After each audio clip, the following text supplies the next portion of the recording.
Hi, I'm Timna, and today I'm here with Montana Sharp. Thank you, Montana, for coming.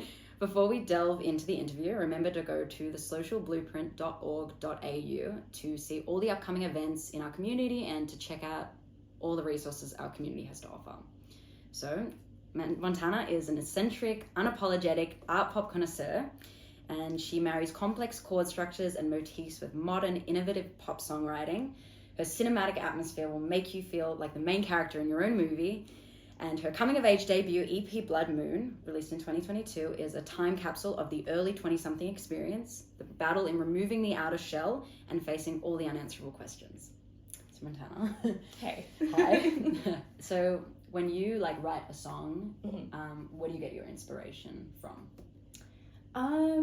I tend to draw it, like most songwriters, on life experience. I don't think that's anything particularly innovative, but I think that's something that's more natural to most songwriters, to keep it natural to yourself.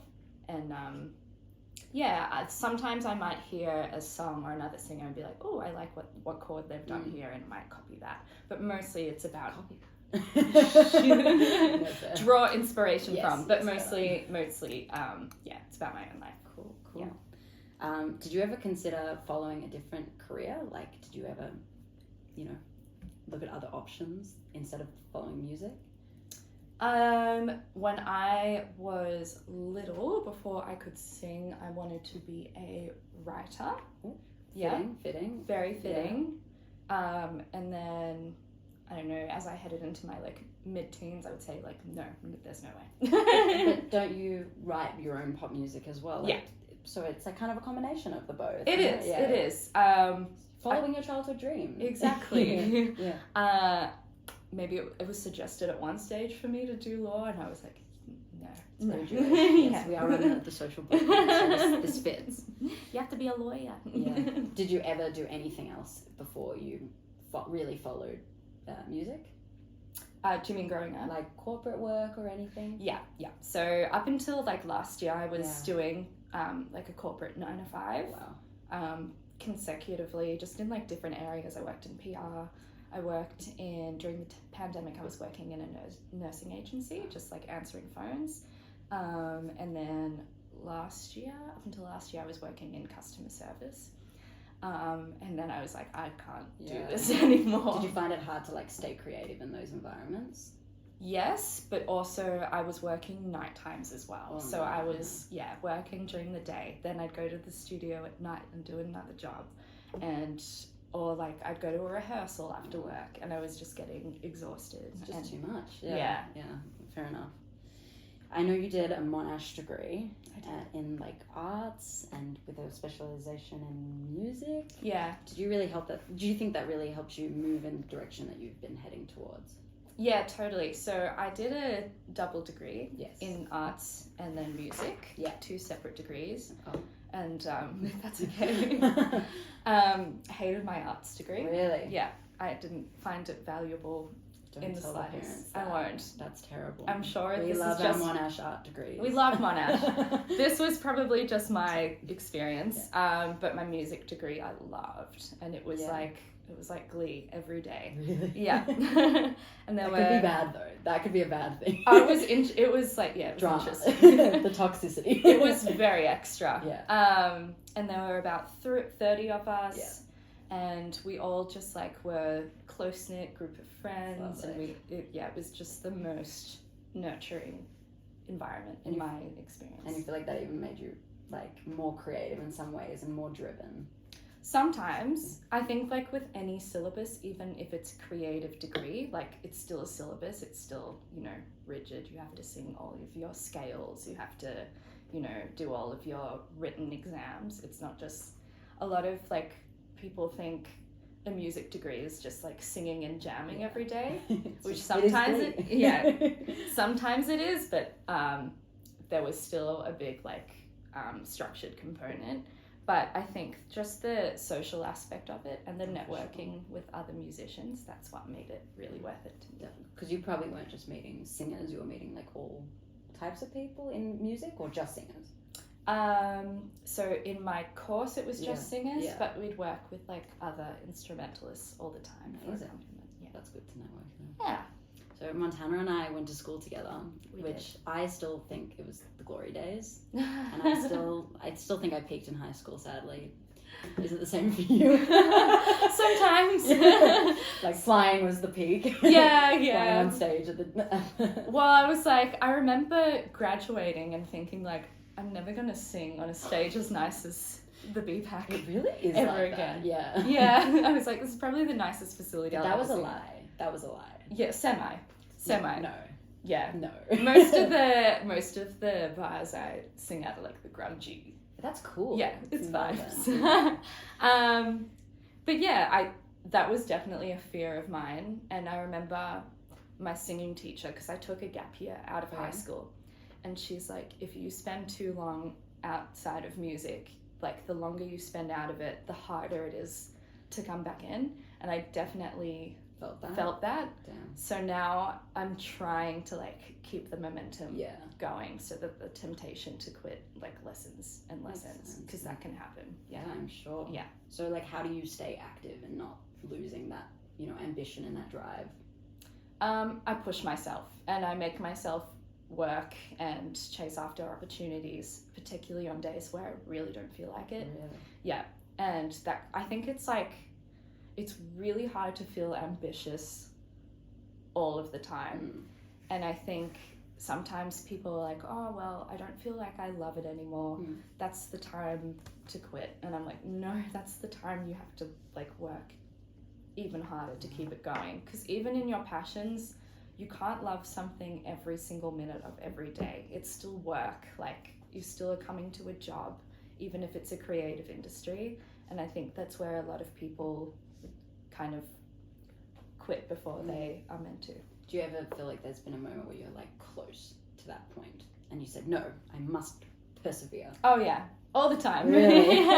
100% throughout my degree, throughout afterwards my degree, throughout COVID as well, because that was a really difficult time for a lot of creative people, because there was no music scene during that time. It was totally dead. But yeah, as I said, it's like with every job, no matter how much you love it, you're not going to love it every single day. And also, I think a lot of people have a misconception about what success means in the music world, because we're fed like a very, I don't want to say an Americanized, but like a Hollywood idea of what being a working musician is like. It's not always arena tours or like interviews or glamorous photo shoots. It's, it's being a teacher, it's being a session musician in a studio, it's doing the really bad gigs and then doing the really good gigs. And yeah, you have to kind of have a toe in every single pool to be a working musician in Australia. It's a very different field to overseas.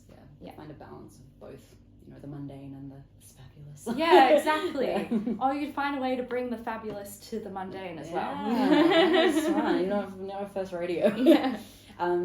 So back to Mount Scopus, I know that you've been a little bit involved with them still. You've done some performances for our Jewish parents out there. What kind of stuff have you done with them? They've been very gracious to me, even post-graduating 8 years ago now.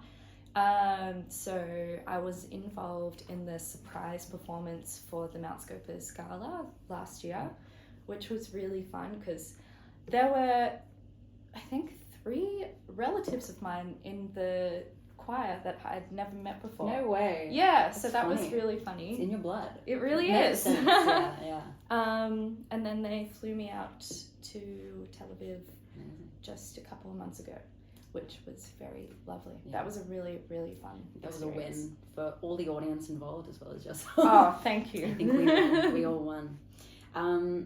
So as like a Jewish person in a Jewish community, what does it mean to you to, be living and working here and still involved in the community? It's surprising to me, honestly, because I know feeling the way I did growing up, it's not where I thought. I probably didn't think at that stage that I would be as involved as I am now. I think growing up, I had like a lot of subconscious, like internalized anti-Semitism, maybe from seeing what other people had to say about us, maybe from, I don't know, feeling a bit like alienated at school or feeling a bit like different. And then the more I ventured out into the non-Jewish world, like going to a university where I was sometimes the first Jewish person anyone had ever met. And I kind of felt like there was a giant, like, Magen David on my forehead at all times. It's way worse out here. Oh, yeah. Damn. Well, I felt like protective of my background in a way. Yeah. And then I was like, it's kind of cool because in these circles where Judaism isn't prevalent at all, I'm like, I feel like a representative of my community in that music world, and then that's something I feel really proud about now. Did you ever feel like pressure as like sometimes the first Jewish person that some of these people had met to like represent Jews in some ways? Yeah, like sometimes I feel like I'd introduce myself to people and be like, hi, I'm Montana, I'm Jewish. No way. And then just be like waiting for their response. Really? Just to test the waters. And how would the responses vary? Sometimes people go, whoa, I've never met a Jewish person before. And then they'd be like, whoa, does that mean you're really rich? You're like, wow, there shows your anti-Semitism. Yeah, exactly. And especially during, like, I know we actually talked last year. Do you remember? No, it wasn't last year. It was 2021. We were, we were DMing each other. Yes. Because we both mix in like the Jewish world a little bit and the creative world. Yes. And during when everything went down in Israel, I feel like we were seeing a lot of anti-Semitic posts from people we know and work with. Yes, that was everyday life. Difficult time. Yeah. Yeah. So that can be very tricky to navigate sometimes. I don't know what it is about the creative world that's like very, I don't know, it's like the tendency towards like social activism, which is amazing, but it can be like faux social activism sometimes. Definitely. So that was difficult. I mean, I personally found that people like campaigning and advocating for things they hadn't even done research on. Yeah, 100%. I'm sure you met people like that. Yeah. Creators really be like that sometimes. Yeah, they really do. They're like, this is my role. It's my character now. Yeah. I'm just going to be rude to you. Yeah. So did you ever feel a little bit discriminated against as a Jewish person or someone that supported Israel? Or if you do support Israel? Yeah. Well, I never made outright posts that were like, you know, stand with Israel. Yeah, pro-Israel. Yeah. Because I've been very careful not to do that because personally I do want to, you know, be fair to everyone, but also I want to protect myself as well. But there was this, because I had a single release around that time in May 2021. Yeah. And there was this one guy who actually pulled my article because I was posting, you know, things about like, you know, it's not fair that Jewish people have to face this either, or as Israelis have to face this either.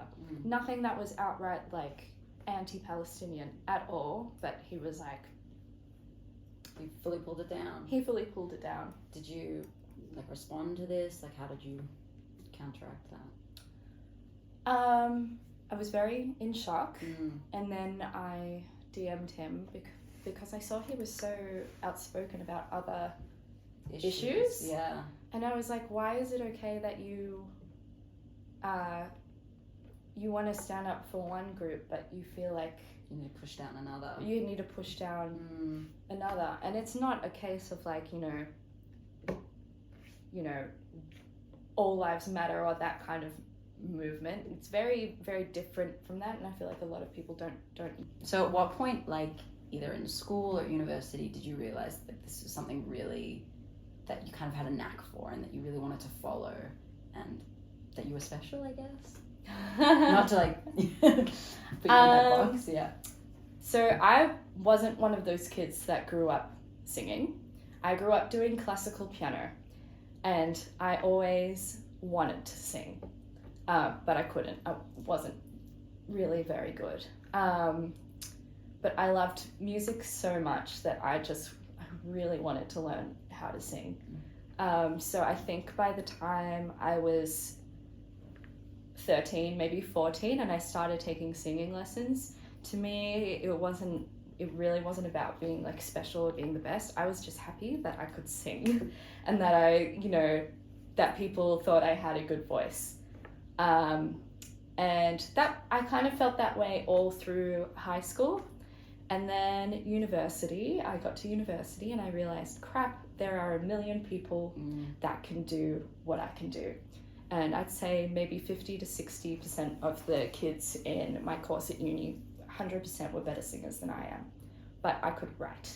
And I think for me, it's like Taylor Swift, how like she wasn't the best singer, but what makes her special is that she's a songwriter and she can just churn out songs. So for me, I think that's where the passion is in songwriting. And I think that's what like nourishes my soul, if you want to put it that way.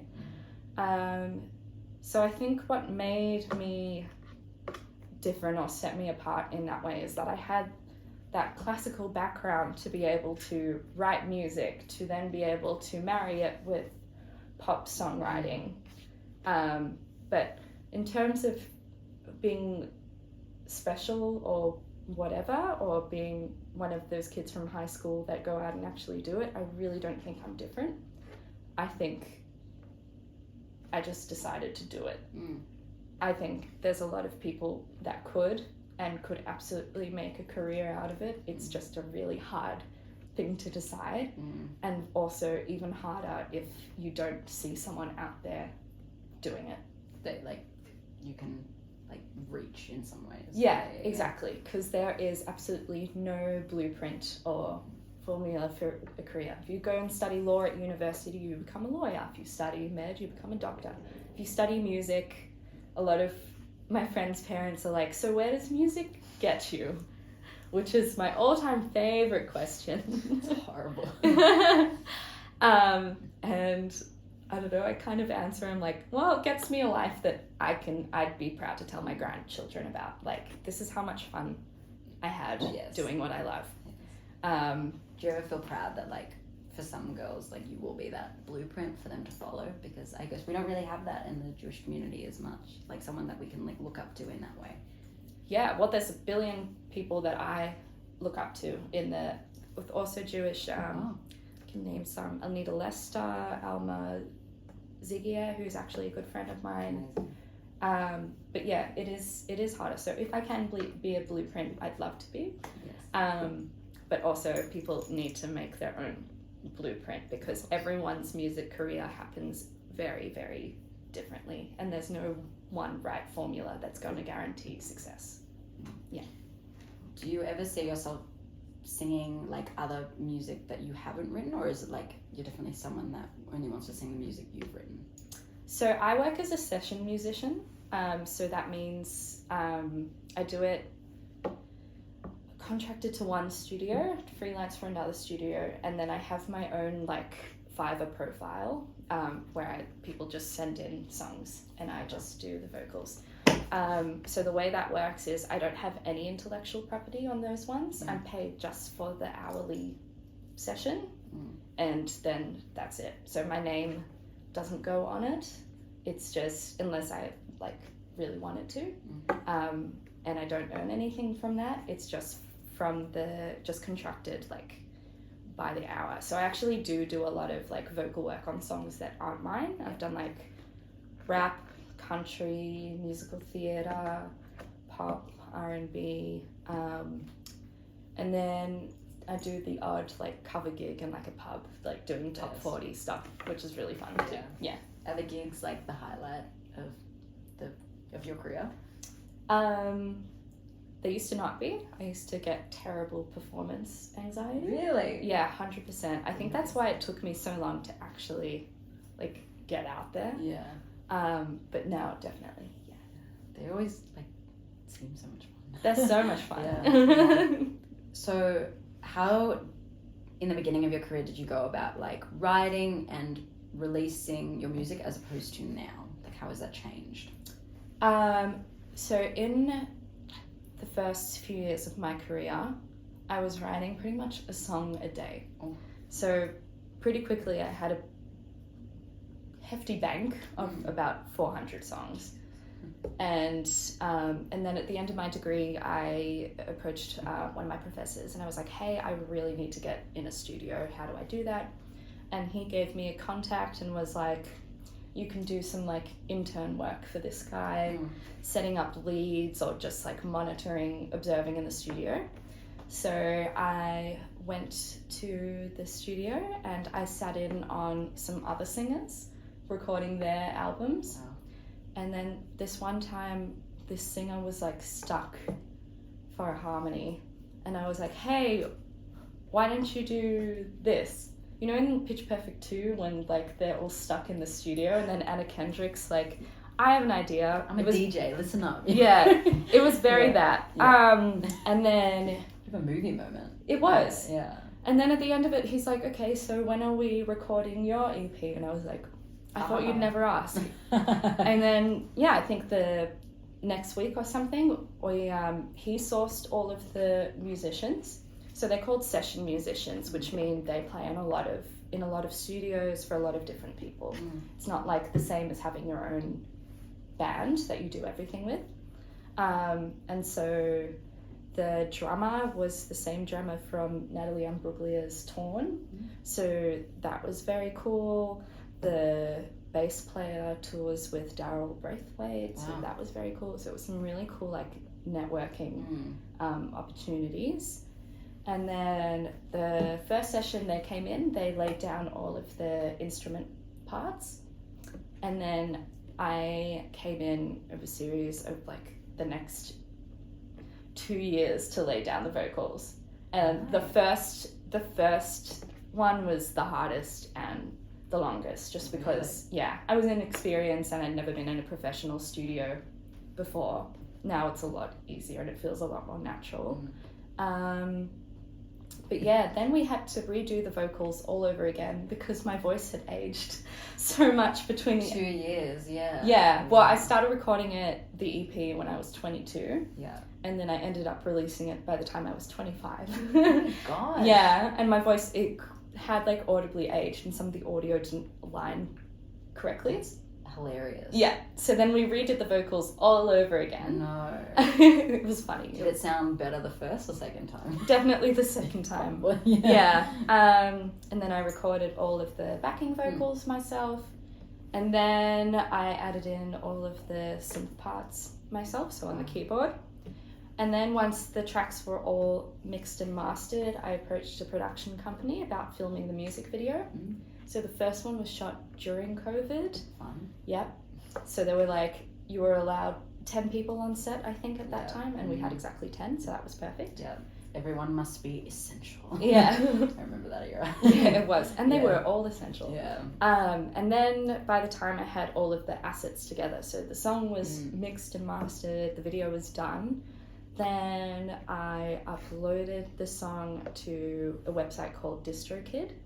So there are lots of different websites for distributing your music to Spotify and all the other platforms, and they all pretty much do the same thing. Amazing. Yeah, and they're all free to use, so anyone can do it. Anyone can release a song. And then I enlisted the help of a PR firm to help me with media outreach. Amazing. Yeah, and then planned all the content and then released the song. Incredible. Yeah, so it's actually not that difficult to do.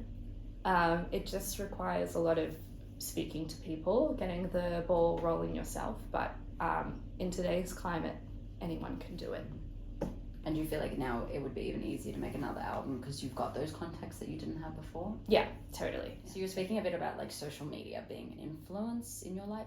Is it something that you find really important in reaching to your fans or getting noticed in a way using social media? Yeah, it's not necessarily a part of the job that I enjoy, but it's a part of the job that's 100% necessary in today's climate. Like, the music industry worked a very different way even 5 to 10 years ago. But it's just, and especially after COVID, it's 100% necessary to be like social media savvy. Got the content planner, plan the posts, plan the content, reach all the platforms. It's just part of the job now. For sure. Yeah. And you don't enjoy that aspect at all? It's not the part of the job that I enjoy the most. Or that it's you not, signed up for? Yeah. It's not what being a musician means to me, but it's, it has to be done in today's climate. Yeah. I feel like it's so negative these days as well. And it's like, if I was, as like, what's the word I'm looking for? If I was doing the kind of work that you're doing and I really relied on that kind of thing to get noticed, like it's just such a, it can really impact you personally. I don't know about you, but I get really impacted by the things I see on social media. Right. Sometimes to a point that I have to leave it. Do you ever find that it's like too much and you just want to throw it away? Sometimes. Yeah. Sometimes. I feel like it can be a mind game, but also, I don't know, the more this is, I think I just released my 5th or 6th single. You think? I think. I didn't count. It's just too many singles. So many. Last week. Yeah. So like I've done the whole release thing a fair bit now, and I feel like the more you do it, the less like emotionally invested you are until every like single like and comment and stuff like that. You grow thicker skin. Yeah. Better than me. Yeah, it's like if you are working at a new office job and the first phone call you make is like super scary and you're worried about what the other person thinks of you. And then after you've been doing it every day, the more you pick up the phone and make a call and arrange a meeting, you're like, oh, this is second nature. You don't even sweat it. Yeah. You're like, I'm just going to give it back to you. Yeah. That's me. I shouldn't say that. But has there been a song or an album that like changed your life and like set you on this course? Yes. Jagged Little Pill by Alanis Morissette. That suits you, frankly. Yeah. That's amazing. Yeah. Have you seen the musical yet? Yes. It was amazing. It was. I actually did a tribute show last year called Montana and Morissette. It was my favorite show I've ever done. Did she make an appearance? She did. I feel like her spirit did. Oh, right. Oh my god, I was like, wow. Wow. She was in the room with you. She really was. She's always in the room with me. Yeah, she's like my hero. Idol. Yeah. Iconic. Yeah, I love her. Do you have anything new coming out that you would like to plug? Yes. To the Jewish grandparents and parents? Hi.